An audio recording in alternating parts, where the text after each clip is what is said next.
सजदे में जब आप जाएंगे तो आपका ये दोनों हाथ आपके कंधे के बराबर होना चाहिए। कहां तक? ये दोनों हाथ कंधे के बराबर। रुकू में दोनों हाथों की उंगलियां खुली थी और सजदे में दोनों हाथों की उंगलियां मिली रहेंगी। बात समझ आ रही? रुकू में खुली थी, सजदे में मिली रहेंगी। समझ में आई? दोनों हाथों को ताकत से जमीन पर टिका के रखना। नाक भी, ये पेशानी और नाक दोनों जमीन पर होना चाहिए। दोनों हाथ, पेशानी और नाक, दोनों घुटने और दोनों पांव। समझ में आ रही? अच्छा, ये दोनों हाथ जो हैं जमीन पर बिछे भी नहीं होंगे, बगल से मिले भी नहीं होंगे। इसी तरीके से ये सीना और पेट और ये रान मिले नहीं होंगे, और ये रान ये पिडली से मिला नहीं होगा। सब अलग अलग होंगे।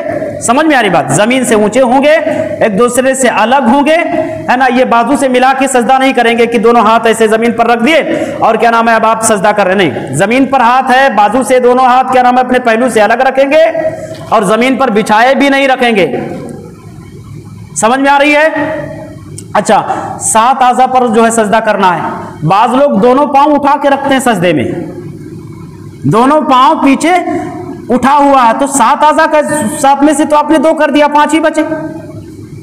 मत ऐसा करो, बगैर शरई उज़्र के, शरई उज़्र के बगैर आप अपना दोनों पांव जमीन से मत उठाओ, जमीन से टिका के रखो। सही बुखारी की रवायत है, अल्लाह के नबी ने हुक्म दिया 7 हड्डियों पर सजदा करने के लिए, तो अपना दोनों पांव जमीन से मत उठा के रखो।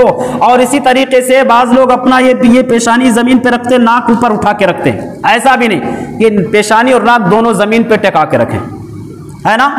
अब आपके दोनों हाथ जमीन पर तेजी से दबे हुए हैं, पहलू से अलग भी हैं, सीना पेट ये रान भी अलग अलग है, रान और पिडलियां भी अलग, पिडली भी अलग अलग है। अब ये सारी कैफियत तरीके समझ में आ रही है? बाउंस तो नहीं जा रहा है? समझ में आ रहा है कि नहीं समझ में आ रहा है? बोलिए सर। अब जब ये सारे तरीके सही से आपने अदा कर लिए तो अब आपको सजदे की दुआ पढ़नी है।